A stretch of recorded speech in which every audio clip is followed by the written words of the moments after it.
Hey, everybody. Welcome. I'm Friedel, And I'm Edward. and we are two geeks on a couch.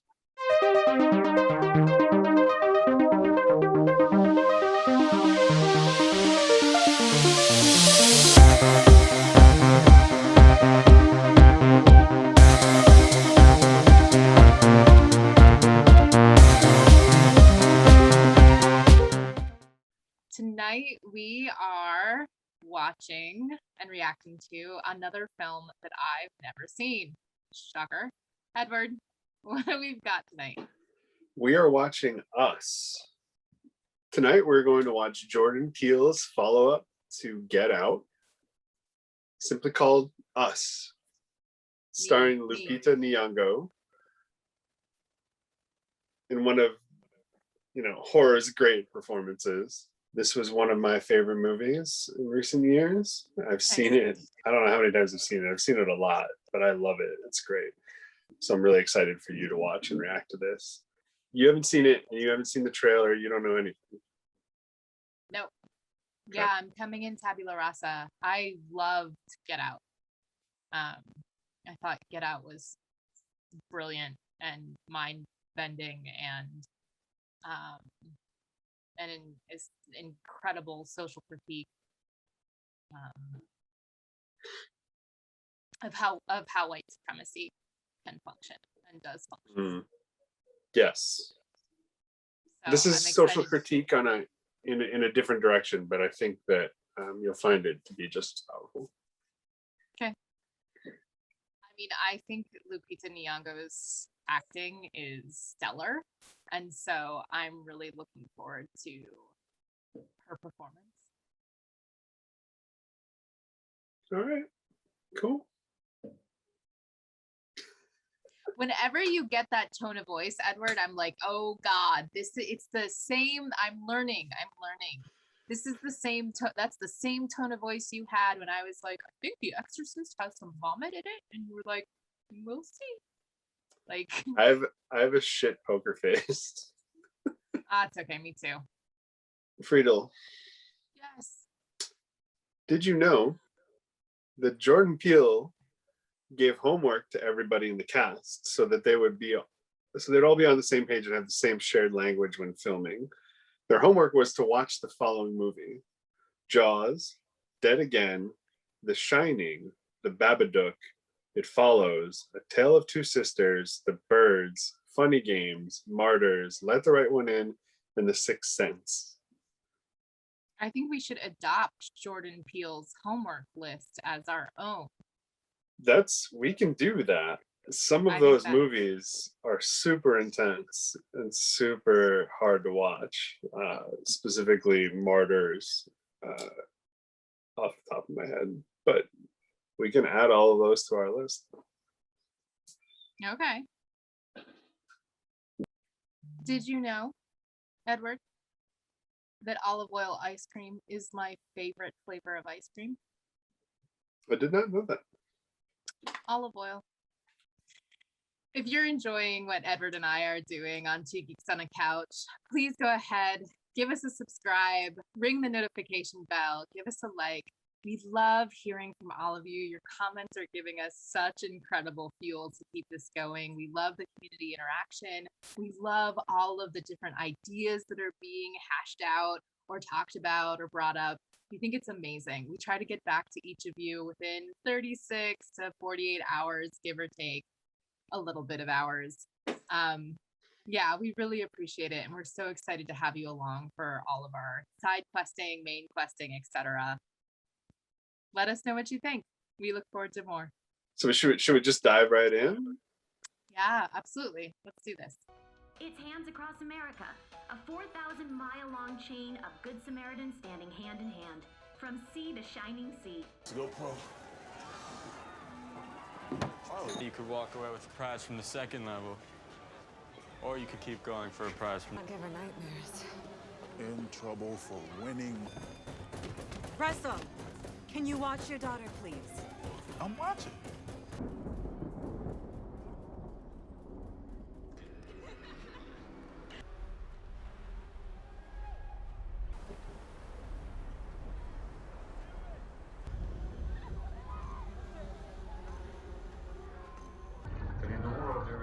joyful movement.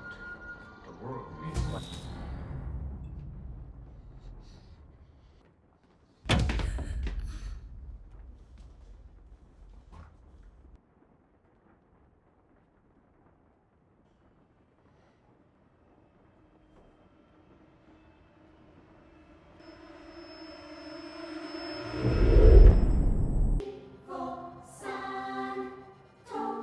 Rabbit is like, would thou likes to live deliciously?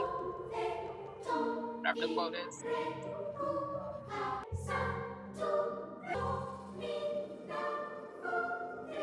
I love the White Rabbit reference, if only because of the way that my brain thinks of Alice in Wonderland and the idea of like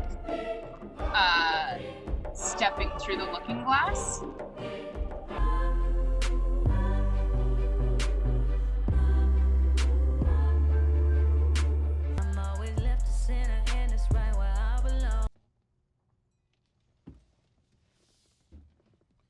We made it! We're going to the beach?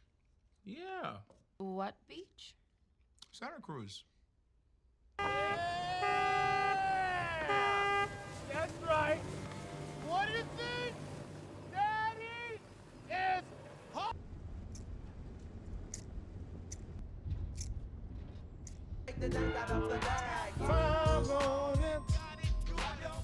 That's a classic right there. Oh yeah, welcome to Santa Cruz. Oh my god. Don't look. Is he dead? Don't look.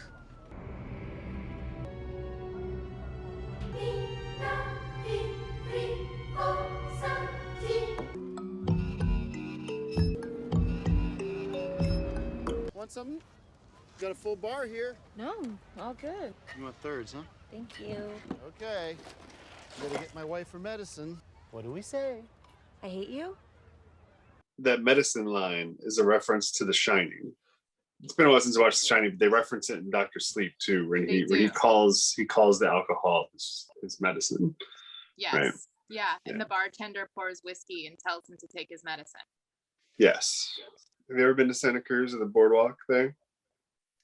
I have been to Santa Cruz. I believe that I have probably seen the Santa Cruz boardwalk. I cannot remember if I've actually ever been on it or not. So that's where they're shooting.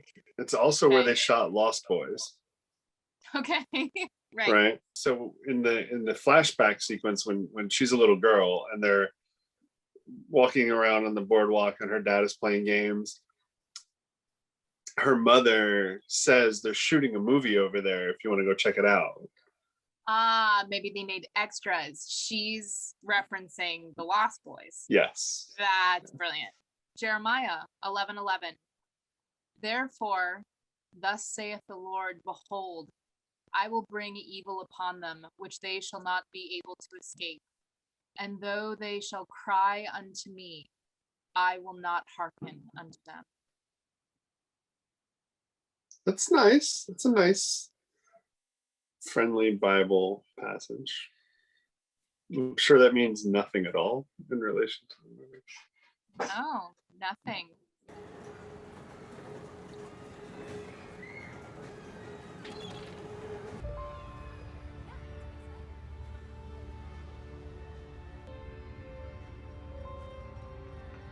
Jason, where's Jason? Gabe, where's Jason? Jason? Jason! Jason! Where were you? I was at the back. No, you don't do that. You don't run off without telling me. Ow. Night night. Good night. Phone off.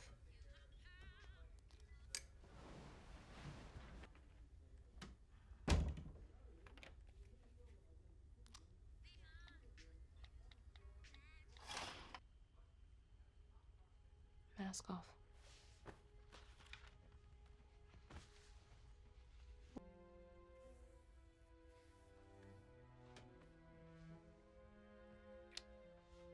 Well, 11:11.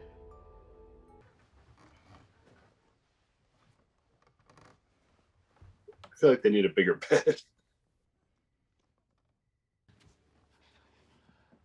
You know how sometimes things line up? Yeah. You know, like coincidences. Since we've been here, they've been happening more and more. I feel like it means like she's getting closer. God help! Jesus!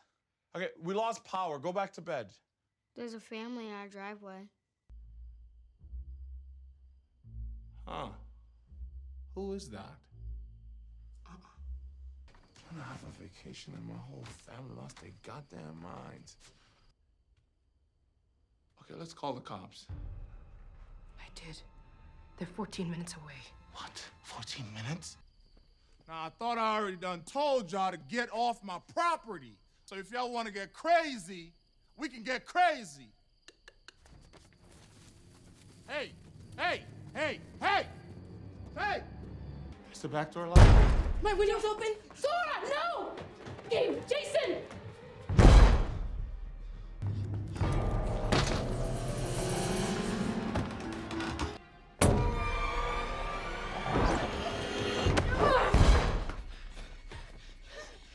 Gabe. What? Damn Heidecker. What kind of white shit?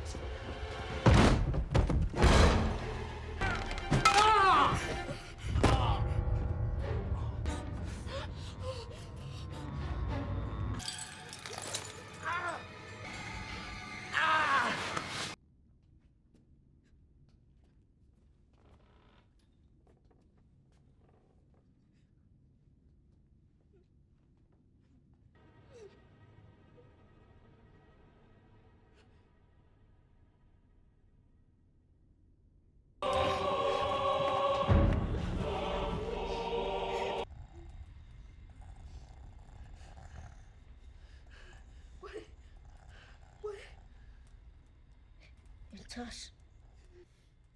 There was a girl, and the girl had a shadow. The shadow hated the girl so much. The little boy's name, by the way, is plural of umbra. And umbra is the fully shaded part of a shadow that's cast by an opaque object. This is some like, I understand why they would call this psychological horror, because it's as if, so the shadow self, young, right? We go to young, at least in my mind, where I'm like, oh, it's as if the unintegrated shadow has become personified externally outside the body and is now taking revenge because of the ways that they haven't been integrated. And this is such, I don't know if this is what Jordan Peele was trying to do, but this is such a beautiful way of describing how things that are unintegrated in us come to haunt us and cause us suffering and pain when they ask for our attention and we deny them our attention, their integration, acknowledgement, etc. Is that the shadow does become a weapon against whole selfhood, right? Yeah, it's one of the reasons I've been excited to watch this with you, is because I knew that you've done a lot of work around that. You reference it a lot, so I was super excited to see your interpretation of what's happening in this movie. All of the visual imagery, like, it's really great. Don't hurt my children.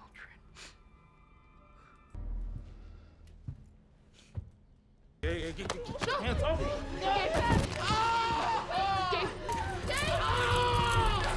Stop, wait. Run!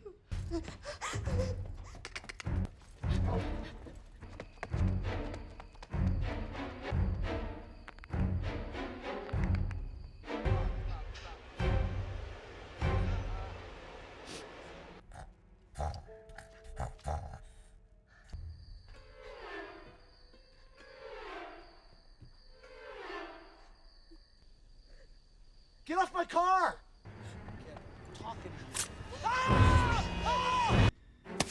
We want to take our time. We've been waiting for this day for so long.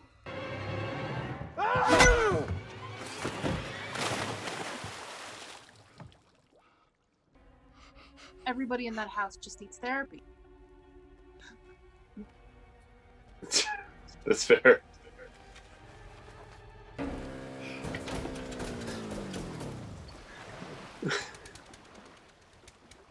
It's a good thing it's such a crappy boat.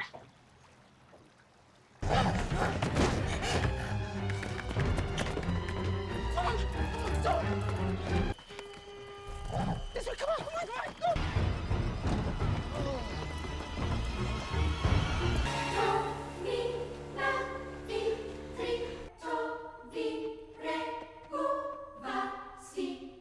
Would you please get up and look? I'm busy. I'm busy. Get up and take a look. I'm scared. Oh, I don't want to. I want to stay down here. I want to just stay in my cozy spot. Get up and look. Guys, we have to be out here at 10 a.m. tomorrow sharp, so... Hello? Oh my God!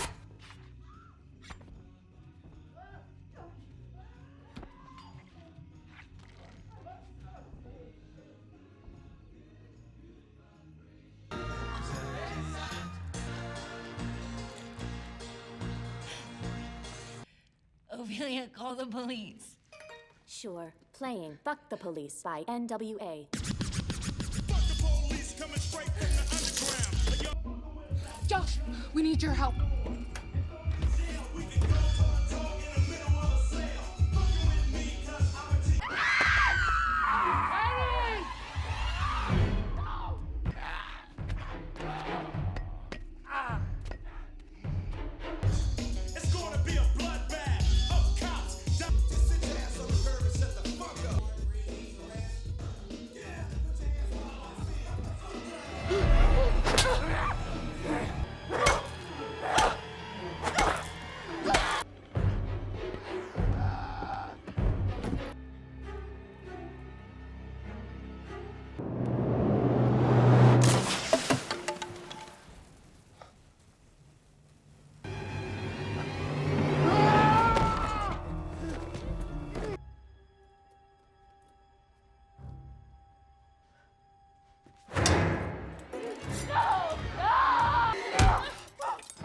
Why are they doing this? It's all just craziness. The name of the virtual assistant, Ophelia, is referencing the Greek Ophelia, which means help. How does 911 keep you on hold all night long? I just don't get it. Well, it's not very helpful in this movie. No. Okay, this seems to be a group of individuals engaged in some sort of demonstration or protest. We need to move and keep moving. We take the coast. We go to Mexico. Mexico? I mean, we got everything we need here. Food, water, backup generator. We're as safe here as we're gonna be anywhere. Tell that to Josh and Kitty. They're right here. They won't stop until they kill us, or we kill them. Then let's make some traps or something, like some Home Alone type stuff. Tell me you did not just reference Home Alone. You know what I'm talking about. Gabe, this is the time to run, not to be sprinkling micro machines on the floor. What are micro machines? What's Home Alone? We're not going anywhere.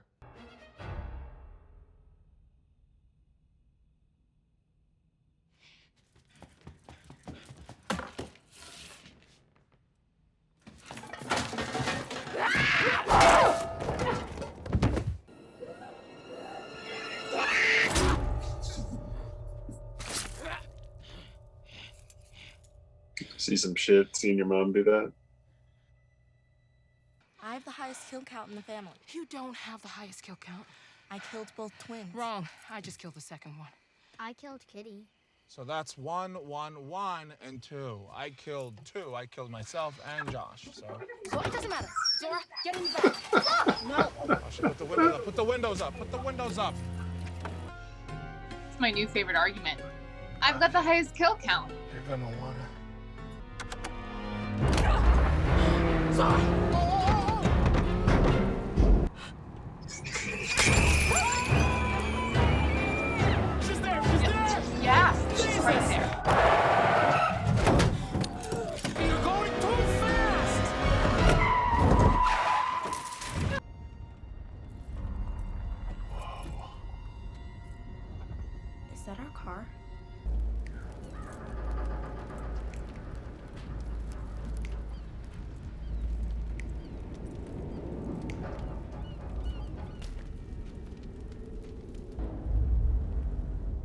trap. Get out!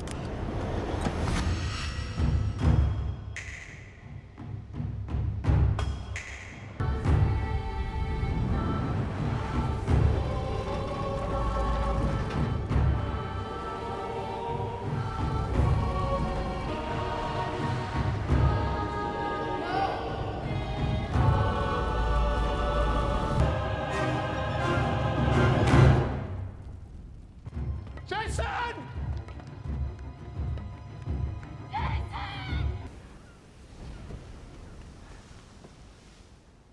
It's like a Christo installation.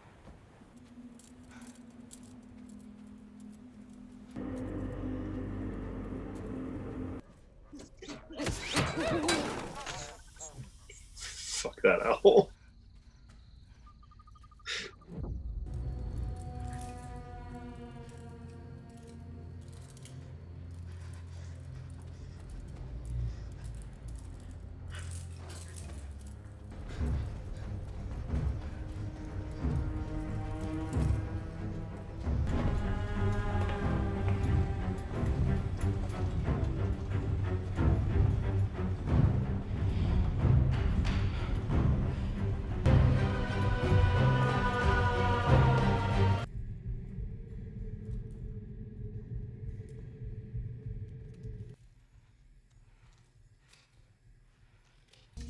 I believe they figured out how to make a copy of the body, but not the soul. The soul remains one, shared by two. Some heat on that one. Yeah, I guess I missed my chance to go pro. You remember?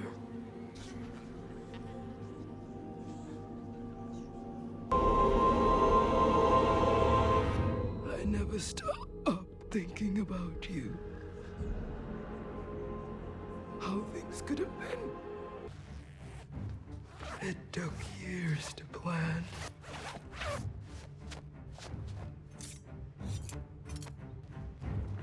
I didn't just need to kill you. I needed to make a statement.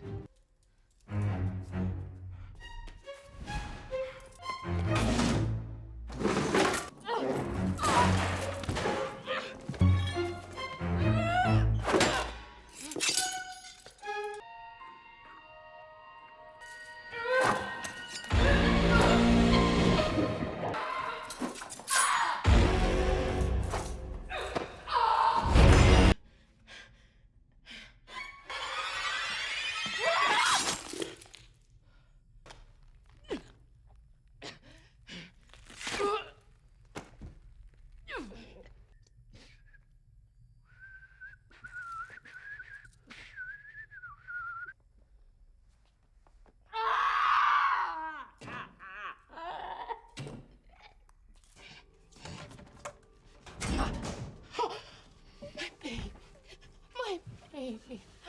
I found you. Oh.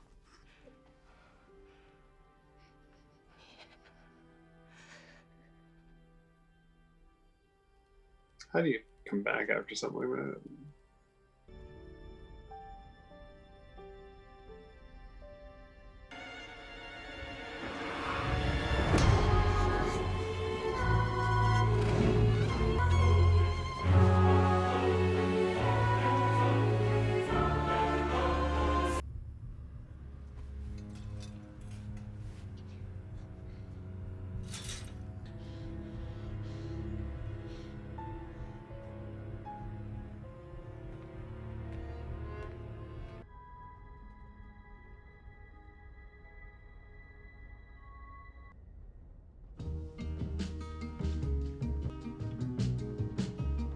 Will somebody wear me down?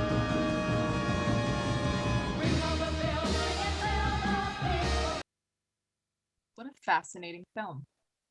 Right? I think that the visual allegory of the descent into the underworld or into hell was really well done, interesting.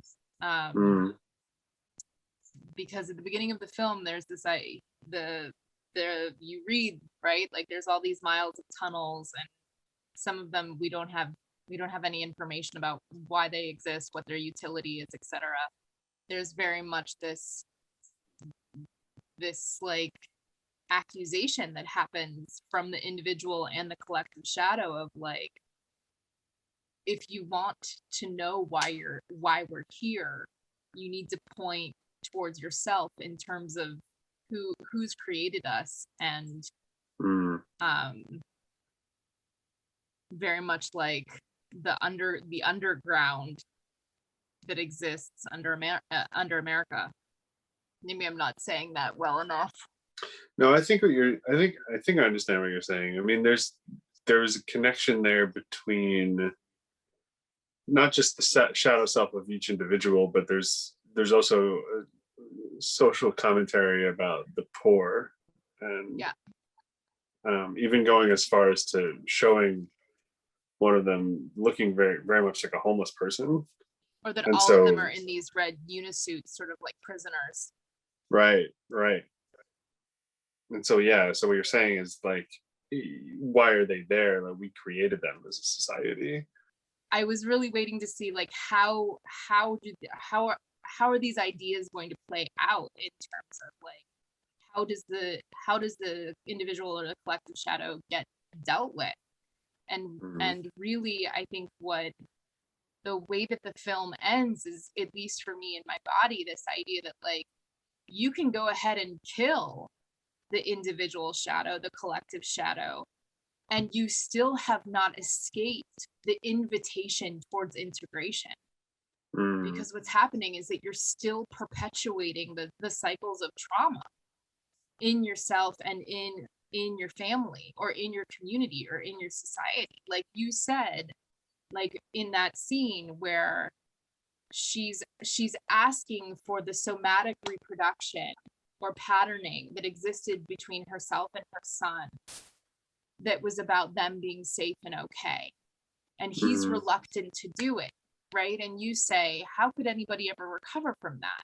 And the truth of the matter is that you can't. You don't. Right. You don't. There is no resolution. There is no conclusion. There is no like, there's only the continual work of like integration towards wholeness. The scene at the end where she's kind of contemplating whether or not does she have her real son or does she have her shadow son? Like that brain squid, right, will always, how can you get rid of that brain squid until you've actually integrated? I read that scene as she's afraid her son can tell that she is not the real person, because she's the clone, right? And so like, I read that as her fear around her son being able to tell. So it's interesting that you have that interpretation of it. It might be both, right? They're both sort of sizing each other up, like. Right. I mean, I really like what you're saying, because it gives, I didn't read the scene where she wakes up as a little girl and is tied to is handcuffed to the bed, and that she, like, I didn't read that scene as like what actually happened. I read that as her like existential fear of what happened. Interesting. Okay. And sort of this, sort of like the existential wondering around whether or not killing her shadow actually did the trick. Right. No, okay. That's, I could see that. There is a line where she says the clone of her says, or sorry, the I don't know how to refer to them. The red suited version of her says, if it wasn't for you, I wouldn't have danced. Right. And I thought that's interesting because of the ending. If they did swap places, the clone now in the real world had to learn how to dance. whereas the original little girl did know how to dance. So is she saying she never would have had that payoff? Or is it more to backing up your point of it's ambiguous as to who came out? That shadow creation begins in our childhood. With a traumatic event, being separated from your father, event. getting lost, getting stuck in some weird haunted place. And it's, you know, one of the things that I appreciate about that scene is that part of the shadow is that which we also inherit generationally. And so it's not as if her parents are happy to be there with her on her birthday. Like they feel like like the whole scene plays as some sort of like ball of tension and obligation where like the two parents are clearly not happy to be together. Right. He just wants to play carnival games and she wants to wander off and do something else. Right. And so like, and then the traumatic event happens and neither parent, because they are in conflict with each other, can actually take responsibility enough to stop gaslighting her. Right? Because they're too busy accusing each other and not showing enough curiosity around what's happened for her. Right? Like the psychologist says she is showing signs of post-traumatic stress disorder. And his response was, she was gone for 15 minutes. It's not like she was in Vietnam. Right. So she's overhearing this. She's integrating the gaslighting, right? Yeah. I mean, the scariest things that ever happened to me when I was a kid happened in moments. Right. Yes. Very quickly. Yeah. And then stayed with me forever. Right. Yes. Yeah. So, yeah, right. So there's the literal interpretation of what happened, but it's also the trauma of this little girl and how she manages that throughout her life. And the question of the ending is, did she manage it? She took one route. She killed it. She killed her shadow. Did that work? Yeah. That adds a lot of layers. I mean, this movie's got a lot of layers to it already, but that's adding even more to it, to my enjoyment of the film. This sort of I thought of some of that already, but that's taking you deeper down that hole. And I like the ambiguity there. So I'm reading this one thing that says that Adelaide was Red and Red was Adelaide for the entire film. So mirroring what you're saying is that they were swapped the entire time.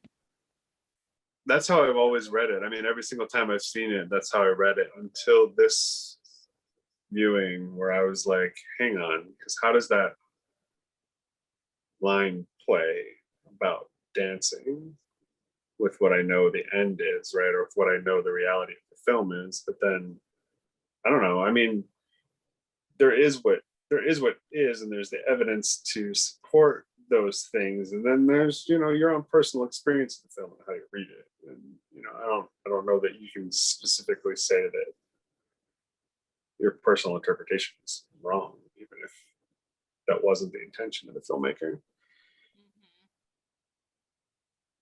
But I always found that to be a very heartbreaking twist. Yeah, I'm just like I'm just continuing to peel things apart. Are you continuing to Jordan Peele things apart? I walked right into that. Want a totally frivolous, trivial fun fact? Yes, I do. At the very beginning, when they get to their vacation house, they're eating fast food or they're eating takeout from somewhere. Say it again. Yeah. So when yes. Right. The name of the restaurant is Copper Pots, which is another reference to the Goonies, Chester Copperpot. Chester Copperpot. Chester Right. Copperpot. Come on, hey, Mike. I don't want to go on any more of your crazy Goonie adventures. If you like what we're doing, you find some enjoyment in it. We're bringing you some happiness with our overreactions to horror movies. Please consider liking and subscribing. That helps out our channel a lot. And if you really want to dig deep with us, head on over to our Patreon page where you can sign up multiple tiers, whatever you're sort of feeling at the time, no pressure. But it'll give you access to the much longer, fuller versions of the reaction videos where we go down side quests and rabbit holes and talk about this thing and that thing. And if you want to go deep, check that out. And we'll see you next time. Have a good night.